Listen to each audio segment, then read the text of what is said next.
The best books of 2023 so far. Around a year ago, I got the idea that I thought it would be great fun to ask lots of my favorite booktubers to share a short clip asking them if they could tell me what their favorite book of the year has been so far. And since then, I've done an edition around every 6 months, and it's basically getting to the time where it's basically a tradition at this point. So yes, in 6 months' time, you can expect another edition of this video. But I'm really happy to say that I think that this will probably be the best edition I've done so far. I have some amazing names in here, including Merphy Napier and Greene, who are literally the two booktubers that inspired me to create this channel. So thank you so much for joining, and to all the other amazing booktubers that are in this collab. Alright, without further ado, let's get into it. Jackson, there you are. Listen to me and listen good. You need to memorize these numbers so the observers can get the portal closed. 1783-4. Those numbers will make it so the portal will be closed and we'll never have to deal with any of this ever again. Now, I just need you to get down that mountain. You had a question for me, though? What was the best book I read in the last 6 months? God damn it, you do remind me of your father. It was Berserk, because of the characters, the dynamic between the antagonists and protagonists, and what it showed me the true potential of manga can be. Now listen here and take this gun. I'm gonna hold them off, and you let Kathy know she was right. Bradley's a son of a bitch. Now go! Go! I'll hold them here!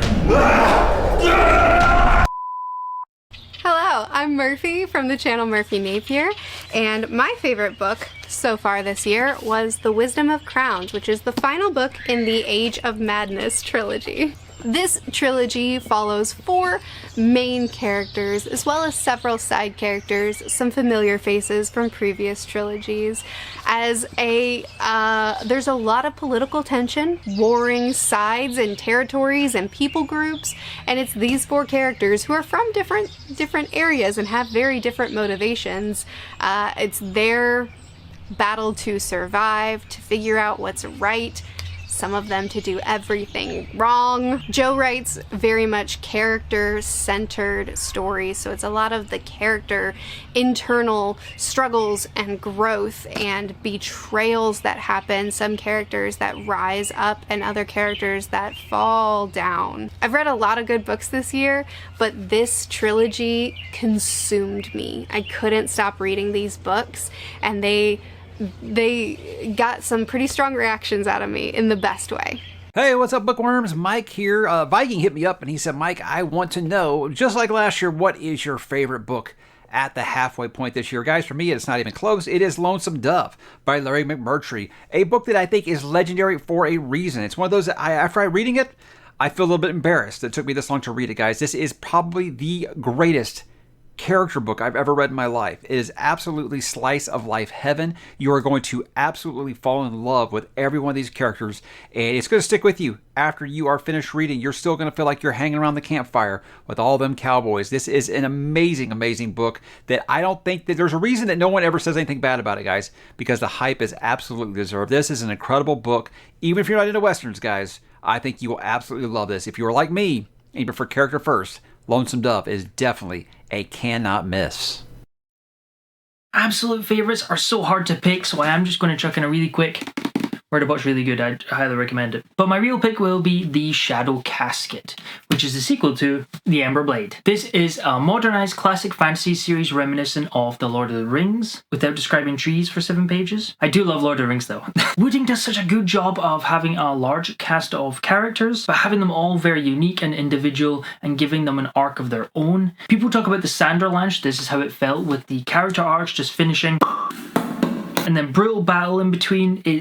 Is intense. Chris Wooding has one of my favourite prose styles. It's very lyrical, but it's not overly metaphorical or flowery, making it really, really easy to read, but it does have some really beautiful passages in it. Just have a therapist ready. But what is libraryofaviking's favorite read of 2023 so far? Well, for me, there is very, very little doubt, and that has to be The Wall of Storms by Ken Liu, which is book 2 in the Dandelion Dynasty. I mean, this book is near perfect in every single way, in my opinion.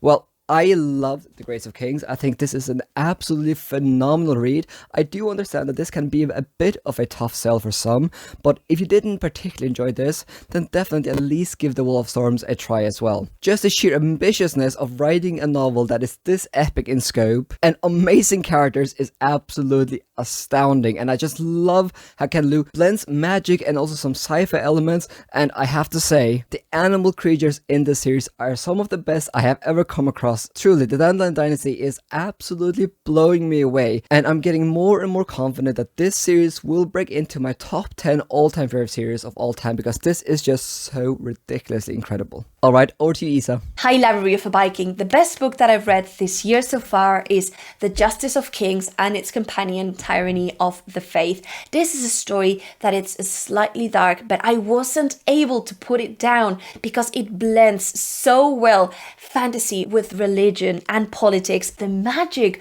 it is related to death, and our main character is able to craft and to have this control of the elden magic, and he's able to command the truth and talk with the dead. It is a very unique experience, and I cannot recommend enough. Hey, Library of a Viking, thanks for having me on again.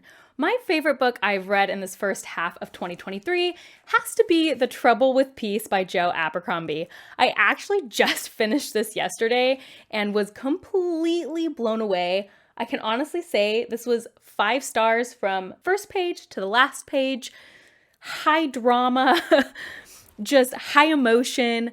I think that this Age of Madness trilogy is showing Joe Abercrombie's growth. He has always been incredible at characters, but it feels like this book is the height of both perfect characterization, perfect plotting, and perfect payoff. I do recognize that you basically have to read 5 books to get here, but it's worth it. And if you haven't started Abercrombie yet, let me tell you, he has made me a believer.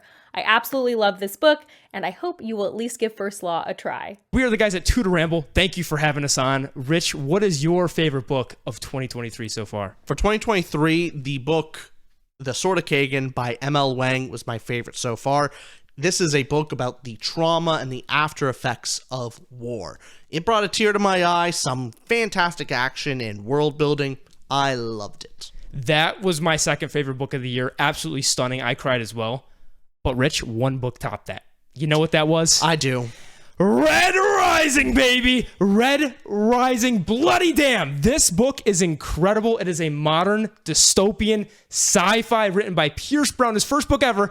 And this line alone will hook you into the book. You ready for this? The second paragraph of the entire book. On Mars, there is not much gravity, so you have to pull the feet to break the neck. They let the loved ones do it. Now, if you love Hunger Games, if you love Ender's Game, if you love that YA feel, but this is definitely for adults, this book is for you. Read it. Thanks for having us on. Thank you. What's shaken? My name's Cam from Wolfe the Story Nomad, and despite what you may have heard, I do not have hobbit feet. This year, I read Kings of the Wild by Nicholas Eames, and while it's not a new book, it is my favorite of 2023 so far. Aside from having a rad cover, it's a fun fantasy story about a band of retired heroes getting back together for one last high-stakes quest. These guys used to be the rock stars among the adventurers of this world, but now they're older, they're out of shape, and they're a ton more grizzled. Imagine a bunch of somewhat friendly, bikey dads but trade out the barbecue spatulas for swords and axes. Kings of the Wild has the perfect balance between being as tough as a glass of $2 whiskey in a dive bar, but also not too on the nose that it ends up becoming cringy, try-hard edginess. If you've ever wondered what it would be like to read about a bunch of charming, dads on a fantasy quest, you should give it a read. Or don't. I'm not your daddy.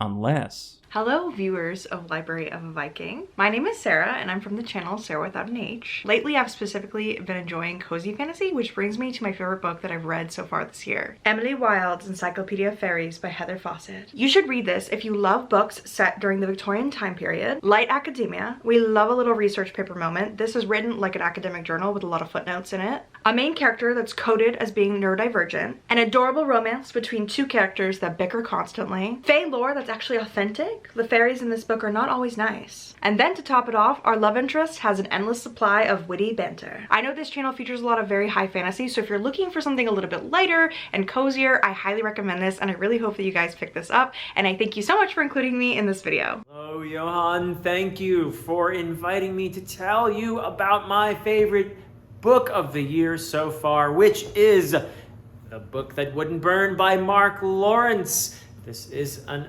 arc, but this is the book that wouldn't burn. And I love this book because of the characters, because of the themes, such as knowledge and memory and identity and love and hate and so much more. And I love how this book stretches my imagination and defies all genre boundaries. It is absolutely the best of Mark Lawrence so far, and I cannot wait for this trilogy to continue. Hi Johan, thank you so much for the invitation. And you asked me what's my favorite book of the year so far. So I will have to choose The Will of the Many by James Islington. This is the newest book by him, the author behind the Lycaonians trilogy. And I think The Will of the Many has the potential to become my favorite book of the year. We'll still have to see about that because I still have many great books that I want to read. But this is the best Magical Academy book I've read since The Name of the Wind by Petrik Leo. The Will of the Many takes place in a world that is inspired by medieval Roman, and I think if you're a fan of Magical Academy or you love Red Rising Saga by Chris Brown like me, and also The Kingkiller Chronicle by Petrik Leo, the magical school aspect, then I think there's a really good chance you will love The Will of the Many. Highly recommended. This is my favorite book of the year so far. Hey everyone, I'm Tori from Tori Morrow. Thank you so much to Library of a Viking for including me in this video. My favorite book so far of 2023 has been How High We Go in the Dark by Sequoia Nagamatsu. This was phenomenal in every sense of the word. It starts in 2030 when this plague is released from the ice in the Arctic Circle, and from there we are following characters in different waves of the plague across many years. But each story is so human. We're following characters who are struggling with loss and grief, strained marriages, strained parent-child relationships. But at the end of the day, to me, this book just feels like the ultimate love letter to humanity, and it speaks to our ability to endure in really difficult situations. This was just equal parts beautiful and heartbreaking, and a book that I'm going to be thinking about for a really long time. So I can't recommend this book enough. I hope you guys check it out. Hi Library of a Viking, thank you again for asking me to be a part of this again this year. I'm so excited. I loved this video last year, and now my favorite book of this year was actually quite easy for me and very shocking to me. It is Fireborn by Rosaria Munda. I think the only funny thing is last year I also gave you a dragon book, and here I am giving you a dragon book again.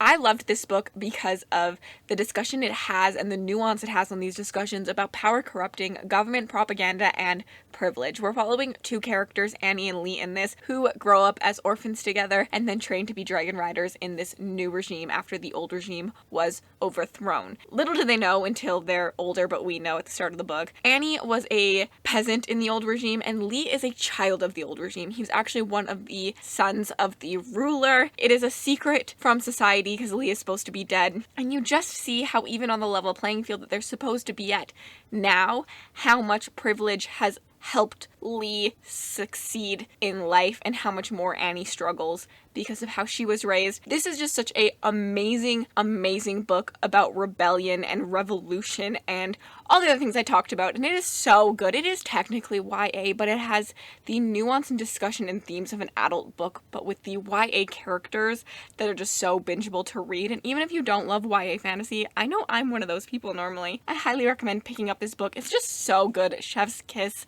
And I think more people need to pick it up. It is a great political fantasy. Hi everyone, my name's Jessie from the channel Jessie Mae, where I primarily review fantasy books, but all other types of books as well. And I want to thank Johan so much for including me in this collaboration video. So my favorite read so far of 2023 has to go to a series that I actually recently completed, and that is the Greatcoat series by Sebastian de Castell, starting with Traitor's Blade. It is an incredibly fun, swashbuckling adventure fantasy, but it also deals with our characters going through some really heavy and emotionally traumatic events. So I love the Greatcoats so much because I absolutely loved the characters, the banter, the relationships between all of these characters, and I loved the action scenes. Sebastian de Castell writes some of the best action scenes I've ever read. So if you are looking for a political fantasy fun adventure that also has some hard-hitting emotional times that our characters go through, then I can't recommend the Greatcoats enough. Hi, my name is Layla, and thank you, Library of a Viking, for inviting me to do this collaboration. My favorite book of 2023 so far is actually a series, and the first book of that series is A Winter's Promise. It starts off with a girl named Ophelia. She has two powers. She can travel through mirrors, and she can read objects. She gets into an arranged marriage, and she gets shipped off to another ark to live with her fiance because, mind you, the world has been shattered, and people now live on arks, which is actually on the cover of this book. The first book is about her having to navigate through this new ark where she cannot trust anybody. Everybody is her enemy. There is magic, there is illusions, there is fantastical world building and descriptions, and a very slow burn romance. I hope you guys have enjoyed my book rec, and once again, thank you, Library of a Viking, for inviting me to do this collaboration. Hey Johan, it's Josh here at RedFuryBooks. I'm having some deja vu because last year I recommended an epic work of historical fiction, which was my best book at the halfway point of the year, and I'm going to do it again. Last year it was Shogun. This year, Lonesome Dove by Larry McMurtry is the best thing I've read this year. It's a chunky boy, so fantasy fans will like that. It's also an epic quest and has a fellowship and a found family. Those are my favorite tropes in fantasy. This just happens to be set in the American West. It's every bit as good as you hear. Joe Abercrombie, one of our favorite authors, calls this his favorite book, and it's quickly become one of my favorite books. Hey Library of a Viking, and hey everyone, my name is Chris from the channel Chirstopher Navo. My favorite read of the 2023 year so far has got to be Jade Legacy by Fonda Lee, Book 3 of the Greenbone Saga. Jade Legacy and its predecessors is this Asian-inspired urban fantasy. What I love about this series is its strong focus on character development, and these characters are so addictive to follow. But there's also some great elements with a unique magic system, well-crafted fight scenes, themes of politics, duty, honor, but most importantly, family, and what you would do to protect and preserve, well, your legacy. I highly recommend you check out the Greenbone Saga. I think by the time you get through Jade Legacy, you'll be well satisfied. Happy reading, and thank you for having me on here, Library of a Viking. Cheers. Hi, Library of the Viking. I'm Monica from my small corner here on BookTube, where I talk about my love for mainly fantasy books. And my favorite book of 2023 is Jade War by Fonda Lee. This is the second book in the Greenbone Saga series. This urban fantasy takes place on an Asian-esque island where we follow the brutal life of clans and their greenbones, who are supernaturally gifted warriors powered by Jade. Fonda Lee brings explosive writing that you will love, violent action, and ruthless characters whom you will obsess over. And of course, I have to mention my favorite character from this book, and it has to be Hilo, who can be a loose cannon at times, but he does it all for the good of the clan. And thank you so much for having me. Thank you so much for watching, and a special thanks to my patrons for support what I do here. I really appreciate it.